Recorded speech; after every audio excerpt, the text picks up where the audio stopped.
Taatin beenne si ajjeesuu fi miilla kee ji'a sadii sirraa kutuuf jedha. Maayin? Ha? Sibiil xiqqootu nurkutee riiverii aqiitii qalamtee lafeen keessatti cabannan. Eessa jira meera miilli kee? Kunoo. Maal goona dhe manni yaalaa?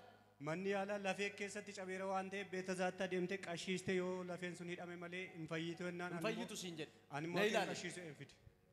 Hin qalchiistu David. Okay.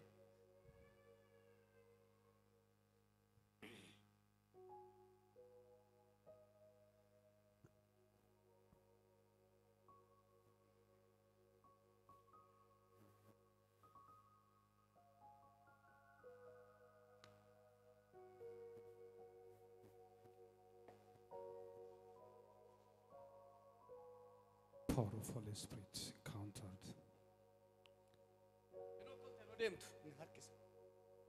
Amma bilisaati. Amen. Lafatti rukuti. Man of God declared his Jedhu. deliverance. Walk. After prayer, praise the Lord. Now he is able to walk. Somebody, amen. Praise the Lord. Mighty hand of God.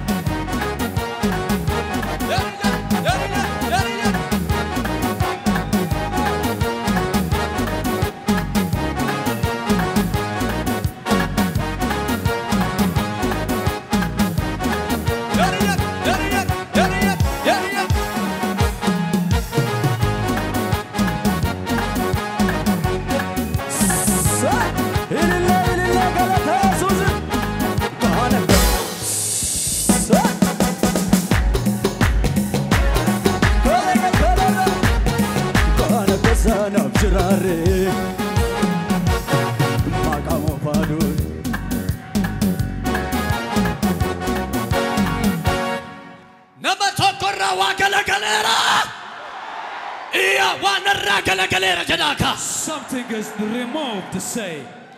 Injiru.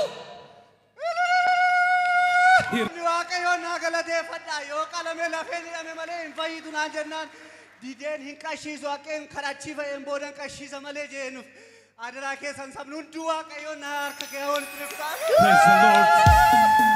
Praise the Lord. Ilillee galata Yesuus.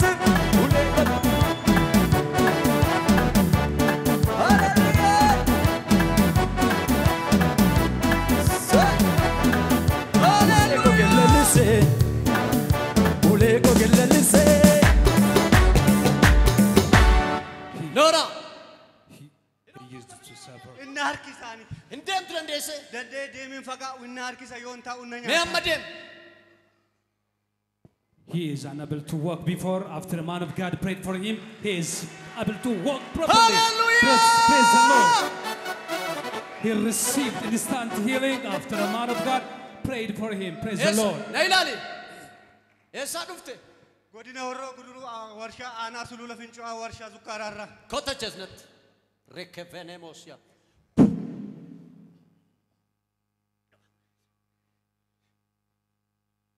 Na ilaali ches. Na ilaali. Na ilaali. Mighty God, you are free. Praise the Lord.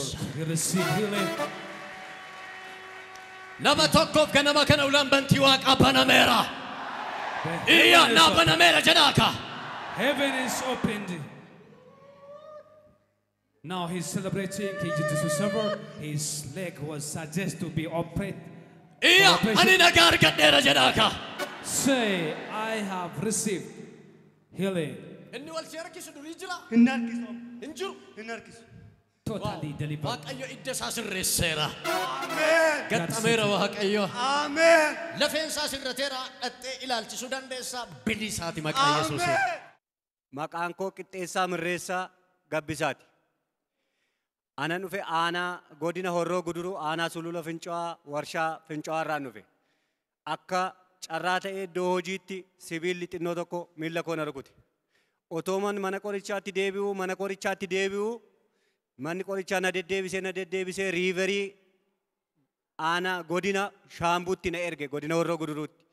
Isaan dookteriin ilaale lafeensaa sanatti qameera waan ta'eef yoo qalamte malee hin fayyitu naan jedhee jala muree natti hime.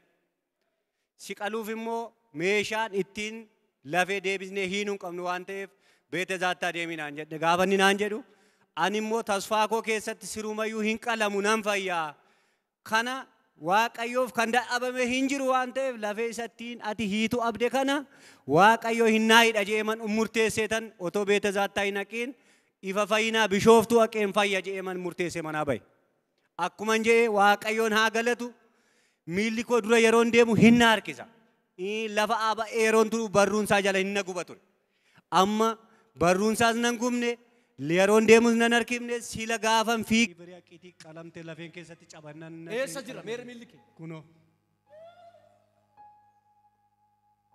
maal goonadhe manni yaala lafee keessatti cabeera waan ta'eef beete zaattaa deemte qashiiste yoo lafeen sun hidhame malee hin fayyitu jennaan hin fayyitu siin jedhe ani immoo qashiisu hin fide qalchiistu David okay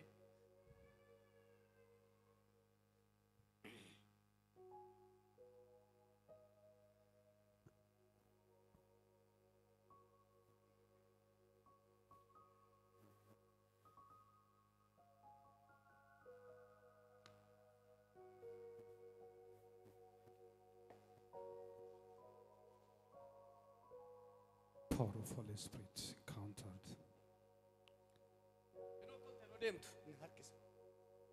Amma bilisaati. Amen. Lafatti rukuti. Man of God declared his Jedhu. deliverance. Walk. After I pray, praise the Lord. Now he is able to walk. Somebody, amen. Praise the Lord. Mighty hand of God.